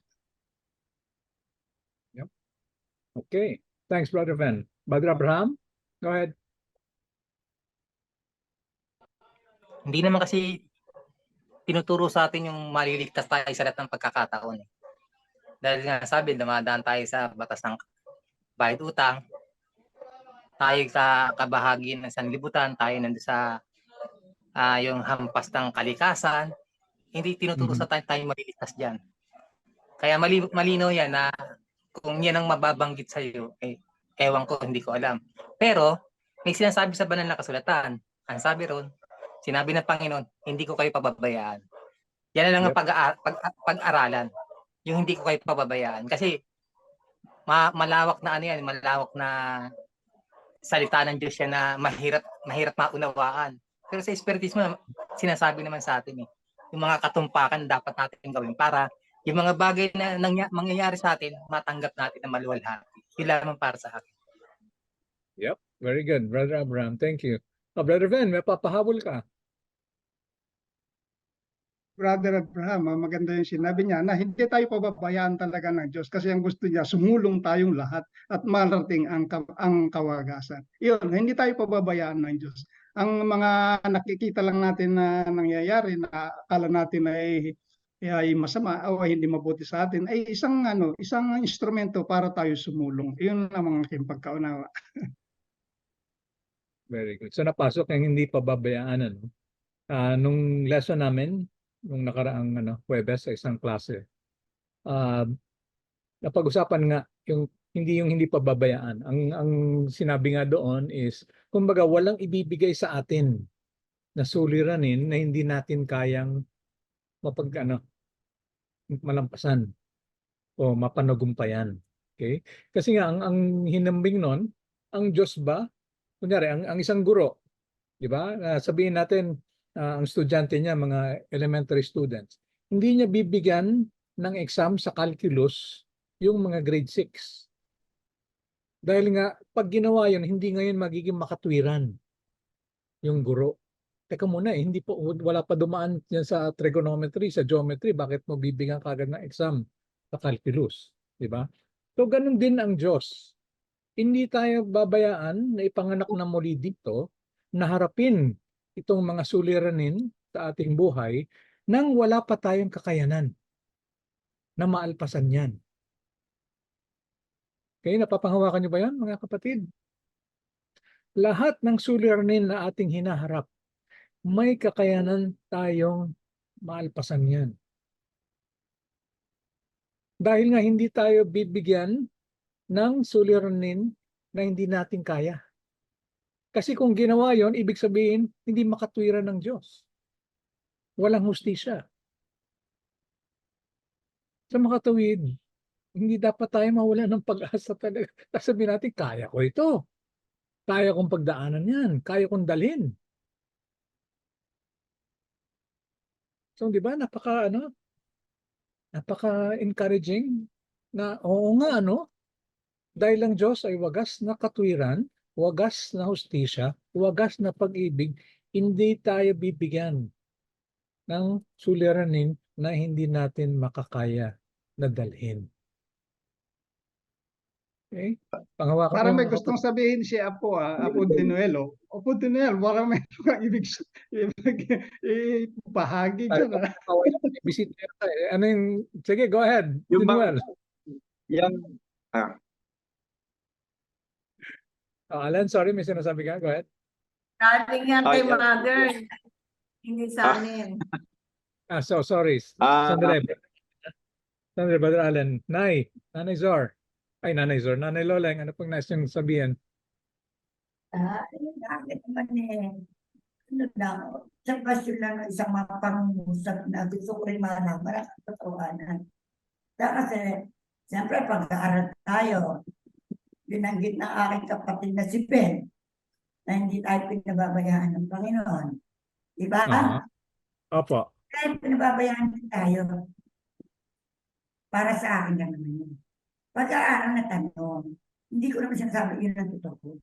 Pinababayaan din tayo na magkaroon tayo ng karapatan na malaman ang katotohanan. Kung di papairasin natin basta yung salitang hindi tayo pinababayaan, di wala tayong pag-aaralan kung hindi tayo pinababayaan. Lahat ng ginagawa natin tama. Dahil hindi tayo pinababayaan, lagi tayong tama sa mga kilos natin. Pagbababaya Pero hindi, may pagbabaya din. Dahil pinababayaan tayo na gamitin natin na sapat ang ating kaisipan, ang ating mga utak, para malaman natin yung malaman natin yung mga kaparaan ng ating gagawin sa buhay. Dahil, tingnan mo, kung nakaalala natin na sabi ng Panginoon, kunin natin ang maganda sa nabubulok ng baka. Ano sabi? Maputing ngipin. Ngayon, bakit natin pinag-aaralan yung mga mababang espiritu? Bakit natin binagbibintangan mababa? Paano kung ang naglalahan na espiritu ay bago pa lang nakikipag-aral o gusto naman na talagang mamahayan, ang mga ginagamit niyang kataga parang medyo ilang o balot ng konti. Hindi rin natin masasabi yun, mandarayang espiritu. At hindi rin naman natin masasabi na matanggap na mga medium, hinahayang ipahayag yun. Iyon, kaya na ipapahayag. Hindi nga tayo pinabayaan ng Diyos para maunawaan natin ang lahat ng tama at mali. Kaya walang pagpapabaya. Walang lahat. Bigyan natin ng chance si Brother Ben to reconcile. Kaya nga tayo nag-aaral lahat ay pag-aaralan din natin ang mali. Hindi yung puro tama pag-aaralan natin. Kung tayo nagkakamali, paano ngayon? Paano natin masasabing ginamit natin yung kataga na salita ng Panginoon? Piliin natin ang maputing ngipin ng nabubulok na baka. Hindi natin hindi pinapipili ng Diyos yung mga bulok na uod, mabahong amoy. Ang sinasabi niya, piliin yung maganda. Piliin. Yes, Hindi very tayo good. pinababayaan. Kaya nga ginamit yung hindi piliin nyo ang maganda. Hindi tayo pinabayaan ng magbintang o pumili ng mali at tama. Pasensya na po kayo kung tama ang mali sa dami ko. Thank you, Nanay. So, simula po ngayon, kasali na rin kayo ating Sabado ng gabi. Asahan po namin kayo. Brother Ben, rebuttal or reconciliation? Okay po. Agree naman ako kay Sis Loli. Kaso nga, binigyan tayo ng free will nga ng Diyos. So, ibig sabihin, nasa sa atin yung ating, kung anong ang gagawin po natin para sa ikasusulong natin. Yun lamang po. Okay, sige. Thank you, Brother Ben. Oh, go ahead, Brother Alan. May abot sabi nga Batlaya na tayo ay ipapaubaya. Ipapaubaya tayo sa sanlibutan. Kaya nga meron tayo yung sinabi nga ng, di ba dun sa salita ng Panginoon, nakabayubay niya sa krus, sabi niya, Ama, bakit mo ako pinabayaan? So ang tinutukoy ng ating Panginoon doon, yung laman natin, ay ipapaubaya sa sanlibutan. Kamukha nga ng sinabi ni nanay, tayo ay pababayaan. Ang siguro magandang salita ay ipapaubaya tayo upang maranasan natin ang ibang karanasan, mabuti at masama. Ayon sa pagsulong natin kaluluwa. Yan. O kaya nga, yung mga suliranin natin, tayo rin naman na may gawa ng mga suliranin natin kinakaharap ngayon na sinasabi nating pagsubok, yan yung mga bunga ng ating nakaraan Tapos sasabihin natin, sinusubok ako ng Diyos. Pero yun yung bunga ng ating ginawa ng nakaraan. Yun lamang po. Very good. Thank you very much, Brother Alan. Brother Abraham, your turn. Kasi sa akin yung salitang hindi kita pababayaan. Pag inano natin to sa kasi para sa akin nga yung salitang ito, tuwiran to Kasi yung sinasabi ng ating ng ating kapatid, free will natin, yung kalayaan natin ng mga tao yung sinasabi niya na pinabayaan din tayo ng Panginoon. Kasi free will natin yun Choice natin kung saan tayo lalagay. Ngayon, sinasabi ko naman hindi ka pababayaan, hindi naman to sinabi sa lahat ng tao Di ba? Sinabi naman to ng Panginoon doon na sa kanyang mga apostoles. Yung mga sumampalataya sa kanya, yung nanalig sa kanya. Ibig sabihin, pinakita yung yung katapatan, yung kanyang ang kanilang ibig sabihin yung pagsunod, pinakita nila. Kaya sinabi, hindi ko kayo pababayaan. Kasi lagi natin tandaan, lahat ng sinabi ng Diyos totoo. Lahat 'yan. Wala tayong makikitang mali diyan. Kung nabanggit man ng isang tao to na hindi ako pinababayaan ng Diyos, dapat alamin mo muna ano yung katayuan ng isang tao ng salita na yun. Sabi may katapatan. Nagpakita ba siya ng katapatan o kaluguran sa Diyos para masabi niya ito? Hindi ito mabibigas ng isang taong hindi nagpakita ng katapatan sa Diyos kasi wala sa kanya yun. Ibinahagi lang to, absolute positive absolute to na ibinahagi ito ng Panginoon sa mga tao nandun na. Hindi ko naman sinasabi ako'y nandun na. Ibig lang sabihin, binabahagi ito sa mga taong nandun na. Nandun na yung tunay na pananampalataya. Talagang hindi na nandun yung katatagan niya. Nandun Kasi pag matatag ka naman ano man dumating sa buhay mo Di ba? Ang pakiramdam mo rin, hindi ka na pinababayaan ng Diyos. Hindi ba? Yun ang ibig ko sabihin na yung hindi ka pababayaan. Pero kung sasabihin natin sa mga bagay na nagkakaroon tayo na nawiwindang-windang tayo, choice natin to. Kaya nga tinuturuan tayo ng mga karunungan kasi dito tayo bumabagsak, dito tayo mahina. Yun lamang po. Okay, thank you very much, Brother Abraham. Si Brother Ben naman, go ahead. Hindi, ang gusto ko lang linawin, yung parang example doon sa nangyayari ngayon doon sa Middle East, yung labanan ng Israel at saka Hamas. So ibig sabihin, yung mga tao doon na hirap na, pinabayaan ba sila ng Diyos? Hindi sa So, ang dami Sa akin niyang pala hindi. pinabayaan sa Middle East, Rhetorical question. So, sa pag-aaral ko ng Espiritismo, ay iyon ay dapat lang maranasan ng mga tao na yon upang maramdaman nila kung ano yung pinaramdam nila sa nakaraan nilang buhay. Yun lang ang aking pagkaintindi sa pag-aaral ng Espiritismo. Sige, pwedeng sumali rin muna ako bago ko ulit tawagin si Brother Abraham. Yun nga sinasabi nga natin, marireconcile naman natin yan. We have free will. Hindi may tatanggihan. Meron tayong kalayaan na gawin kung anong nais natin gawin. Diba? Dahil nga ang batas naman is kumbaga ganting galaw So lahat ng galaw naman natin babalik naman sa atin yan Kaya nga meron tayong malayang kalooban. Okay? Pero yung sinasabi nga natin na hindi tayo pinabayaan is yung binanggit ko nga kanina na napag-usapan namin. Lahat ng dumarating sa buhay natin may kakayanan tayo na dalhin. Na nasa sa atin nga, may nagsabi kanina, kung tayo ba'y nag-aaral, di ba? Nandyan yan yung katuruan ng Spiritismo ay ito na sa atin. Na kung ating seseryosohin, mapapag-aralan natin ang tungkol sa karma at reinkarnasyon. Na ito ngayon na mabibigay sa atin ng kapayapaan ng kalooban, ng katahimikan. Dahil alam natin bakit nangyayari ito. Ano ang kadahilanan? At matatanggap natin para ito sa ating ikasusulong mismo, ikauunlad. So yun nga yung sinasabi ko, may kakayanan tayong dalhin anuman ang dumating sa buhay natin ngayon na bunga ng mga gawa natin nung nakaraan. So yun yung sinasabi natin, meron tayong malayang kalooban, gawin ang nais nating gawin, pero yun nga, yung sinabi ko nga kanina doon sa sentro, na hindi porke gumagawa na tayo lahat ng kabutihan, ibig sabihin wala na tayong naimpok ng mga pagkakautang pa sa nakaraan. So, tayong mga mag-aaral ng Spiritismo, maintindihan natin bakit itong napakabait na taong ito lagi na lang dumaraan sa mga kahirapan. So, maintindihan natin bakit yun. Hindi natin sasabihin walang katarungan ng Diyos. Ang bait-bait na taong ito, pinas lang. Kapag naintindihan natin, inaani natin lahat ng ating itinanim. So, yun yung sinasabi natin. We have the capability to be happy kahit na nandito tayo sa mundo ng luha at hinagpis. Kapag nakakaunawa na, wala nang nagagalit, wala nang natatakot, wala nang nalulungkot.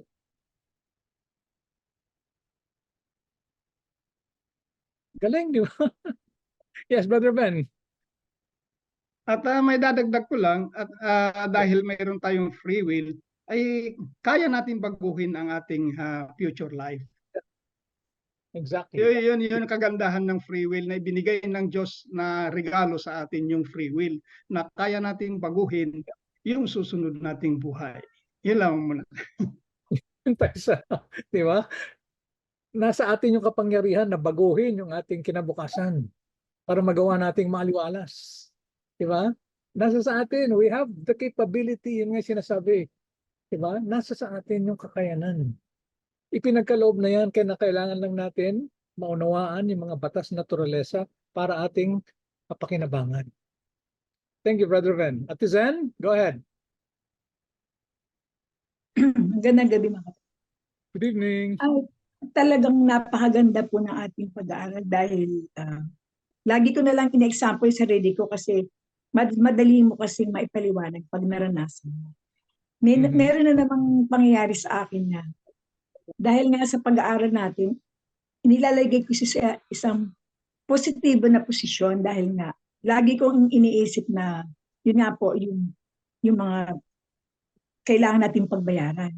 Na kung tayo man ngayon ay tumutupad ng ating tungkulin kung bakit andun para bang binabayo pa rin tayo ng iba't ibang uri ng biyaya. At kung ating nauunawaan at matatanggap, madadala natin ng magaang ang bawat bagay na dumating sa atin. Sa akin kasi meron naman isang mabigat na naman, pero sabi ko, hayaan mo lang siya, hindi naman pwedeng hindi matapos, di ba? Dadating yan, pero matapos din. Yun ang nagiging ano ko ngayon sa buhay ko. Sabi ko, parang napapagaan ko siya dahil doon sa kaisipan na yun nga sa pag-aaral natin na kailangan natin magbayad.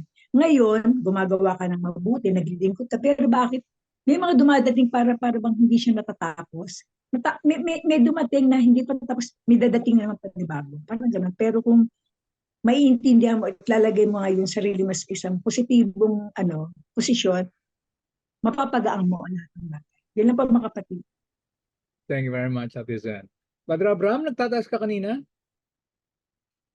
Kasi mahirap tagang panghawakan pag sinabi hindi pa babayaan eh.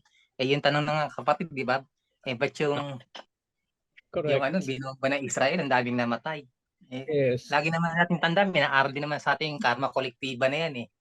Correct. Hindi natin alam, baka yung mga kaluluwa na yun, dinala talaga sa bansa na yun, ipinanganak para doon nila sapitin yung mga bagay na mangyayari sa kanila bilang pagbabayad utang. Eh, doon nga sa istorya, di ba, sa istorya ng ating ng mga Israelita, di ba? Bakit sila pinalipin ng Diyos sa Ehipto? Yan lang, titingnan natin yung mga biblical naman kasi mga tinuturo ng mga espiritu sa atin, kaya hindi lang natin lubos na mabuti kasi nga parang lagi pumapasok sa atin kasi yung present natin. Hindi natin tinitingnan yung tinuturo na bayad utang. hindi tinuturo sa atin yung mga bayad, yung hindi natin naunawaan yun. Ang laging tinitingnan natin lagi, ano yung kalagayan ko ngayon? Ba't ako nandito? Ba't ako ganito? Ang hirap naman sumunod sa Diyos, di ba? Mga ganun bagay. Marami tayong pagkatalo sa isip na mahirap pa unawaan. Kaya dapat masinsin talaga yung pag-aaral ng bawat isa. Yun lang para sa akin. Yes. So, yun nga, no, based sa mga sinabi ninyo, no, yung pinangahawakan ng Espiritismo na ang Diyos ay perfecto. Ibig sabihin yan, ang kanyang nilikha, ang buong sansinukob, ang ating daigdig, tayong mga tao, ay perfecto rin. Dahil hindi maaaring lumikha ng hindi perfecto ang isang perfecto. So yun nga yung sinasabi nga natin, nabibigyan tayo ngayon ng panibagong pananaw. Sinabi nga ni Brother Abraham, di ba? Oh, araw-araw na lang kapag binobomba ng Israel, di ba? Napakaraming namamatay ng mga Palestinians. O yung ginawa naman ng Hamas doon sa mga Israelita na nandoon sa music festival, napakaraming napatay din. Anong tawag ng Espiritismo? Karma kolektiba. Sabay-sabay na pagbabayad. Na, yun nga, nakikita ngayon, batay sa ating pag-aaral, na ang lahat ng nangyayari may kadahilanan. At ang kadahilanan yan ay para sa ating ikasusulong dahil ang Diyos ay pag-ibig. Hindi niya paintulutan na tayo ay mamatay dahil wala lang. Minalas ka lang, nando ka sa lugar kung saan pumutok yung bomba. Dahil nga ang Diyos makapangyarihan sa lahat. Walang nalilihim sa Kanya. So lahat ng nagaganap may kadahilanan. At ang kadahilanan na yan ay ang pag-ibig ng Diyos. Na walang mapupunta sa isang impyerno, kundi mabibigyan muli ng panibagong pagkakataon para sila ay makapag-aral, para sila ay masulong. Kapag ganyan na ang pananaw ngayon ng isang tao dahil nag-aaral siya ng Espiritismo, may katiwasayan na yung kanyang kalooban. Hindi na siya matitinag anuman nang nangyayari sa kanyang kapaligiran, sa kanyang sariling buhay. Diba yun nga yung sinabi ni Jesus? Susugo ko sa inyo ang tagapag-aliw. Dahil lagi ka nang nakangiti. Walang espiritistang nakasimangot. Diba? Laging nakangiti. May himig ng pag-ibig lahat ng salita, sabi ni Brother Alan. Diba? Wonderful. Beautiful. Okay. So next. Let me flash again the screen. Okay. Yun ba? Brother Alan, can you read o nagbasa ka na ba kanina? Hindi pa. On the other hand, you may be sure that if the individual does not always appreciate the truth, it is appreciated by the good sense of the masses, which constitutes yet one more criterion. If two principles contradict each other, we can find the measure of value inherent in both by verifying which of the two generates a greater echo and sympathy. Apart from the fact that it would be illogical to admit to oneself that any doctrine whose number of adepts progressively diminishes is more truthful than that of another whose followers continually increase. In desiring that the truth reaches everyone, God has not confined it to a narrow circle, but has made it appear in all places, so that the light shines alongside the darkness. Okay. May masasabi ka ba dyan o call a friend? Call a friend. Call a friend muna? Call a friend muna. Ayan. Hindi ko narinig. Sorry. Call a friend muna. Yes. Amen. May nais tumulong? Amen. So actually sa umpisa ng libro, Gospel According to Spiritism, sa introduction, diniscuss na ito. Yung tinatawag nilang concordance. Concordance sa Ingles, sa Tagalog, ibig sabihin, di ba? Pagtutugma-tugma. nagkakaayon-ayon. Ayan, si Brother Paul. Go ahead, Brother Paul. Ba't ka late? Yeah, bawi ako. Ngayon lang natapos yung meeting namin La Perfection eh. Bro. For the Christmas party ng mga Sunday schooler and mga kabataan and katandaan. Okay, sige, you're excused. Yun, Go ahead. ang nakapag-caught ng aking attention is God has not confined it to a narrow circle. Yung daw katotohanan, hindi nakakonfine sa maliit lang na grupo ng mga tao. O hindi, sa lahat ng mga kung saang dako, kung antasaan ng mga tao, pagkasulong ng mga tao, lahat yan pinagbubuhatan ng katotohanan. Meron tayong nakukuha ng katotohanan sa kanila. Kaya lahat ng mga ang sabi sa banal na kasulatan, walang hindi makabuluhan na sigaw sa ilang. Lahat yan, madaming nagsasalita ng mga katotohanan. Mali mo, sinabi ni Confucius na nasa China, kamukha din ang sinabi ng ating Panginoong Jesus na yung tungkol sa kung anong ayaw mong gawin sa iyo, gawin mong mauna sa iyong kapwa. Sinabi din ni Confucius yan na hindi siya nakakompine sa ilang mga tao lamang. Makikita rin natin sa mga philosopher, nagkakapare-pareho. Pero nanggaling naman sila sa iba't ibang mga lugar na hindi naman nag-uusap-usap. Saka yung truth, sabi nga ng mga kabatlayaan at sabi din sa mga aklat ni Allan Kardec, ay hindi mapipigilan talaga. Lalabas talaga ang katotohanan. Kahit na gaano mang kakapal at kadami ang kasinungalingan, ay tatalunin pa rin ang katotohanan, mag-emerge pa rin ang katotohanan. Yun lang. Very good. Thank you very much, Brother Paul. Okay. Yes, Brother Abraham, go ahead. Hindi ba sinasabi nga sa banal na kasulatan, ang karunungan ay nasa palengke, sumisigaw ang karunungan sa palengke. Ibig sabihin, yung karunungan na sinasabi, hindi naman po lang dito sa ating spiritismo to Maraming karunungan na nandun sa lansangan, sa iba't ibang kaparaanan. Ikaw na nga lang ang mag-gather, ikaw na nga lang ang magbabatid sa sarili mo, anin kukunin mong karunungan.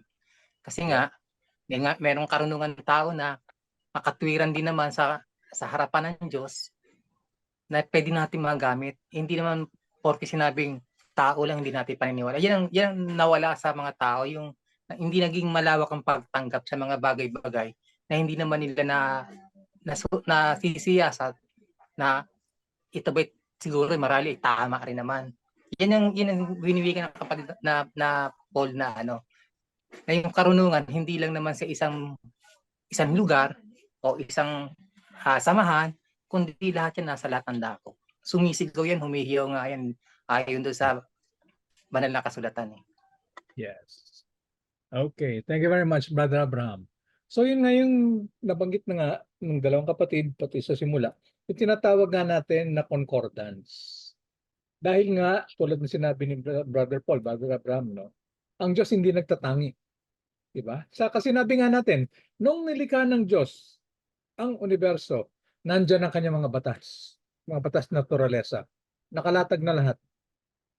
Dahil nga ang Diyos ay hindi nagbabago, simulat sa pool, nandyan na ang katotohanan na yan. Nasa sa tao na ngayon, kung paano niya ngayon ito uunawain, kung paano niya ngayon tatanggapin ang mga batas na ito. Kaya nga sinasabi natin, dahil sa iba't ibang kantasan, iba't ibang panlasa, may iba't iba na mga pananampalataya o pagkilala doon sa sinasabi nga nating batas naturalesa o kalooban ng Diyos. Okay? Pero yun nga, dahil nga iisa lang yan at lahat naman ay nag-aaral, so yung sinasabi nga dito, lumalabas at lumalabas na mayroon ng mga pagtutugma-tugma. Brother Paul, di ba? Yung golden rule na sinasabi, hindi lang sa Kristiyano yan. Pati sa ibang mga filosofiya, ibang mga relihiyon, tinatanggap yan. So ibig sabihin nun, dahil nga mas marami ngayon na nagpapatotoo sa bagay na yan o sa kasabihan sa prinsipyong yan, nangangahulugan na malamang sa hindi, katotohanan. Dahil nga maraming nakakaranas na, oo, katotohanan yan. So yun yung sinasabi nga dito. Isa pa ngayon daw na kaparaanan para masuri ang katotohanan ng isang prinsipyo ay tignan natin kung yan ba ay tanggap ng mas marami, ng mas nakararami. Dahil kung napatotohanan nakararami, nangangahulugan, tungkol sabi ko na mas malamang sa hindi, katotohanan yan. Brother Van, go ahead please. Yun nga, yung tungkol dito, you may be sure that if the individual does not always appreciate the truth, it is appreciated by the good sense of the masses. So, yung sinabi mong kanina, na yung nakakarami. So, ang gamitin kong halimbawa siguro dito is yung sistema na ginawa ni Allan Kardec. Yung scientific, yung kanyang mga pag-aaral sa Espiritismo. Kasi yung ginawa niya is nagtanong, gumawa siya ng mga tanong. Tapos ipinadala lahat sa mga medium. So, pinag-aralan niya ito scientifically na kung ano yung mas nakakarami na sa pagkaintindi niya na ito ay katotohanan. So, yun yung isang example na nakuha ko dito, yung ginamit ni Allan Kardec kung paano niya sinaayos ang librong yung sa Espiritismo.